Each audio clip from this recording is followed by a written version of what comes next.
que teníamos aquí en la diapositiva anterior actúa de incubador natural la trompa. Esto tuvo su ventaja en el tiempo en el cual los medios de cultivo en laboratorio tenían todavía muchas deficiencias.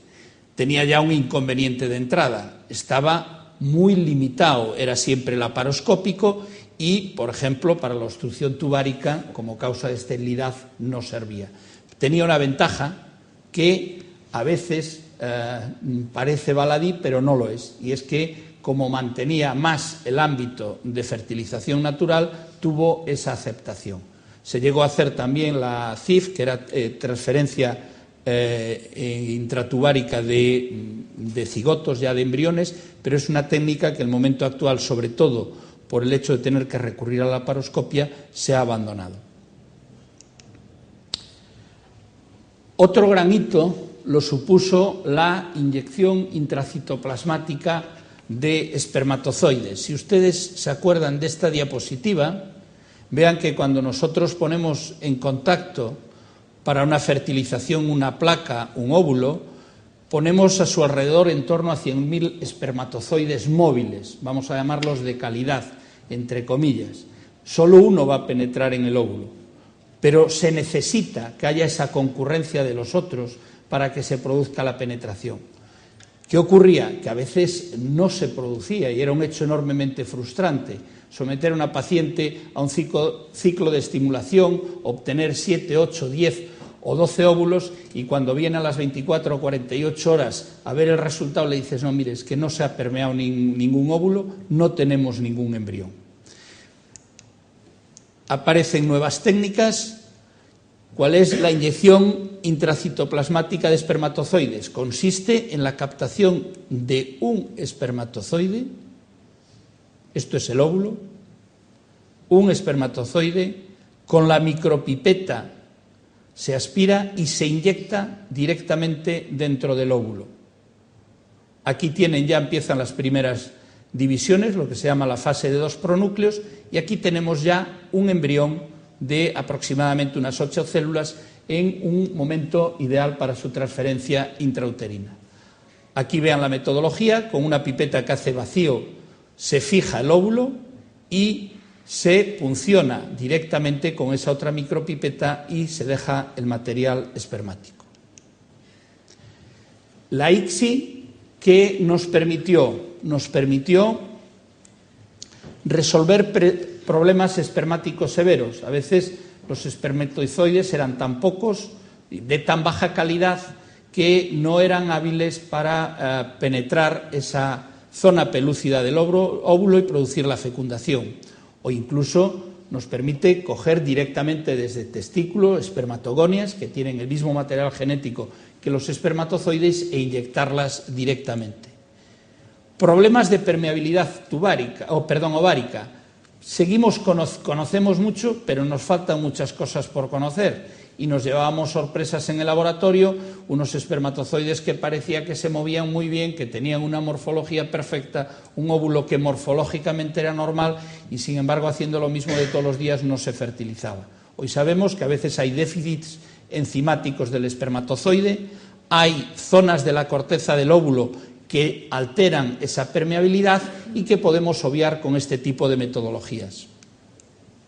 Mejora los resultados de la FIC convencional basándose en eso y dudas sobre problemas fetales. En este momento se están acumulando casos y hay pequeñas sombras sobre algunos datos de tipo genético, pero muy poco significativos. Este es el micromanipulador en el cual con estos mandos de precisión se produce la microinyección como veíamos antes.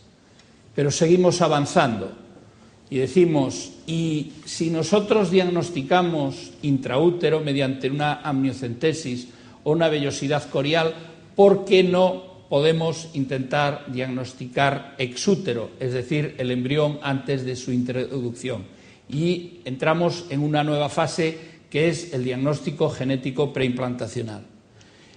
El diagnóstico genético preimplantacional consiste, fíjense ustedes, esquemáticamente tenemos ya el embrión en su fase de mórula con más de 8 células, perforamos esa membrana, esto lo tenemos que hacer o con actividad enzimática o con un láser, y aspiramos literalmente una o dos células, no más, que es mucho. Estamos hablando de embrión de 8 células, estamos quitando entre el 20% de su masa. Y procederemos al análisis genético o molecular de esas células para aquellas alteraciones, ya sean cromosomopatías o ya sean enfermedades monosómicas hereditarias. El objetivo es la transferencia libres del problema a estudio. Es decir, si nosotros tenemos una cohorte de 8 o 10 embriones que hemos biopsiado, evidentemente es un traumatismo para ellos y algunos no van a seguir adelante. Pero aquellos que sabemos que no tienen ese problema que estamos estudiando serán los que haremos la transmisión intraútero de los mismos. El DGP trata, por tanto, de evitar el nacimiento de un niño con la patología estudio, mejora la tasa de implantación, porque sabemos que una de las causas de baja tasa de implantación y de aborto precoz son anomalías cromosómicas, entre otras, que podemos estudiar en el DGP.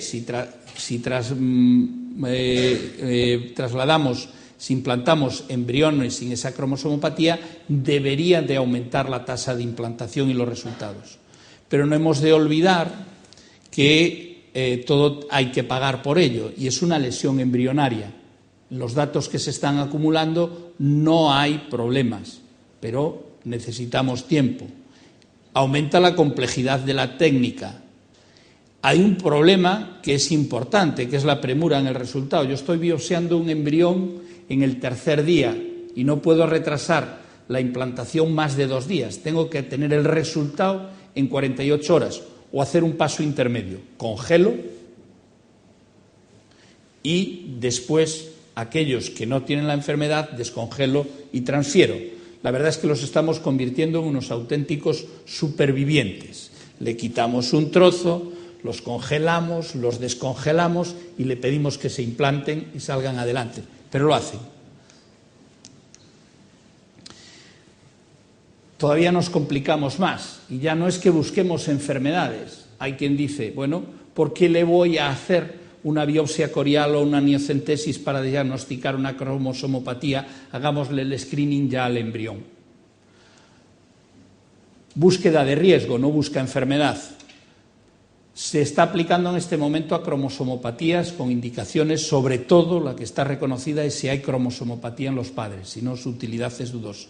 Tiene los mismos riesgos que el diagnóstico preimplantacional, mejora las tasas de implantación porque no transfieres embriones que tienen cromosomopatía, no evita el diagnóstico prenatal, porque hay un problema que conocíamos pero que ahora se nos plantea aquí más, que es el mosaicismo. Es decir, un embrión puede, sobre todo en esas fases precoces de 8 o 10 células, puede que 2 células tengan una alteración y 6 no. Y no sabemos si estamos biopsiando las 6 buenas o las 2 malas. Y entonces eso quiere decir que aunque hagamos el diagnóstico, tenemos que confirmar. Y la efectividad, sobre todo con niño sano en casa, no está demostrada en el momento actual. Ahora hay un nuevo kit que en vez de estudiar 4 cromosomas, estudia 15 en una única célula y se empieza a decir que puede haber buenos resultados, pero no está demostrado en este momento. Pero todavía nos complicamos más y llegamos a la clonación.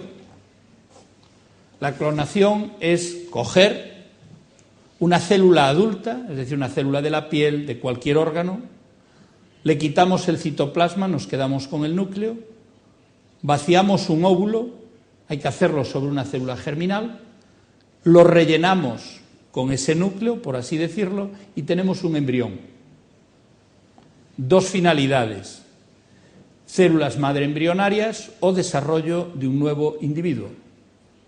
Y es posible. La oveja Dolly ya lleva muchos años en el mercado y hoy se hace clonación animal de forma, yo no diría masiva, pero significativa. Como dicen aquí, los pobres espermatozoides los vamos a dejar sin trabajo porque no hacen falta. escoger una célula adulta y un ovocito y tendremos un nuevo embrión, pero ahí está. Y esto que lo veíamos como muy lejano, no lo es tanto. El mayor problema, yo creo, honradamente, es que lo que se está viendo en animales es que hay problemas en el desarrollo ulterior de los mismos. Es decir, los creamos, pero por así decirlo, con una edad genética avanzada, que es la que tenía probablemente la célula de la que tuvo origen. Como todo pasa en este mundo no admitido en humanos, le pueden ustedes poner interrogaciones. Ya hay publicaciones, no en una revista cualquiera, de un grupo coreano, hubo sus problemas con él, si hubo falseamiento en los resultados, etcétera, pero eso quiere decir que ahí está. Y utilidad, sobre todo con el tema de los embriones para células embrionarias, y tenemos ya noticias de este tipo. Lo que nos decían en la presentación, ahora ahí en vez de dejar el aire ponemos un cromosoma del dedo de Dios al dedo del hombre. Implicación de terceros. La cosa se complica. Inseminación con semen de donante. Indicaciones serían la mujer sola, legalmente está perfectamente permitido y acogido legalmente en nuestro país, hay en otros que no. Es una buena solución para problemas seminales severos en el hombre, más sencillas que las técnicas de fertilización in vitro. Hay mucha experiencia con la misma, tiene buenos resultados y el donante se establecen una serie de garantías que van fundamentalmente en nuestro ámbito desde el punto de vista sanitario. Hay determinados países, como es Estados Unidos, libre mercado, se puede elegir. Hay bancos de semen con determinadas características, coeficientes intelectuales altos, etcétera, etcétera. Ovodonación. La obtención de óvulos para su donación es de instauración más reciente. Solventa el fallo ovárico en la mujer, que vemos cada vez con más frecuencia porque la mujer se acerca a solicitar esos servicios en edades avanzadas de la vida, avanzadas entre comillas, pero quiero decir desde el punto de vista reproductivo. Eso sí, se sorprenden todas muchísimo que con 38, 39 o 40 años le dice que sus posibilidades reproductivas son bajas con sus óvulos y que aumentan mucho si van a óvulo de donante. Se sorprenden, abren los ojos, pero esa es la realidad. Se puede tener niños a cualquier edad con los óvulos de otra. El limitante no es el útero no tiene fecha de caducidad. El limitante es la célula germinal, que es el óvulo.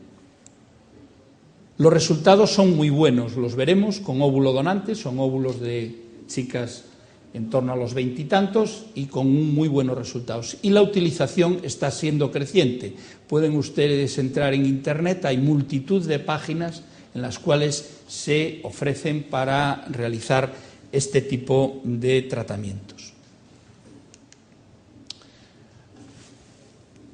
La ovodonación, pues igual que en lo de semen, se hace una selección del donante, hay unos límites que son más de 18 años por ley y menos de 35 por evitar problemas. Si a partir de los 35 la tasa de cromosomopatías aumenta y de otro tipo de patología, no parece muy prudente. La selección se hace como en el caso de los donantes de semen en nuestro país, pues atendiendo a una serie de características de tipo social. Fundamentalmente se guardan datos sobre características personales, grupo de los pacientes, aunque en el tema de donantes de óvulos es tal la demanda que no es como un banco de semen, que tú puedes pedir, quiero semen de un 0 negativo, moreno, la pareja tiene más de 1,70 m de altura y te mandan dentro de esas características. Aquí la oferta es menor que la demanda, lo que se es un poco más liberal en ese aspecto. Requiere una estimulación de un ciclo, igual que en la fertilización in vitro de una mujer. Eso supone la administración de gonadotropinas durante 10 a 15 días, supone controles ecográficos y hormonales de la paciente cada 2 a 3 días, recuperación folicular que hay que hacer en un quirófano, que sea por vía transvaginal. Es un método seguro, tiene problemas, como todo. cuando menos incómodo, y requiere motivación por parte de la donante.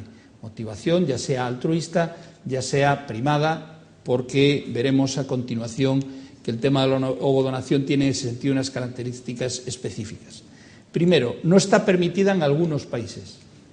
Por ejemplo, no está permitida en Alemania. Es muy restrictiva en Italia. Y eso hace que en el momento actual haya lo que se llama turismo reproductivo. Se calcula que más de 4.000 mujeres alemanas vienen a España al año a recibir tratamientos de reproducción asistida, fundamentalmente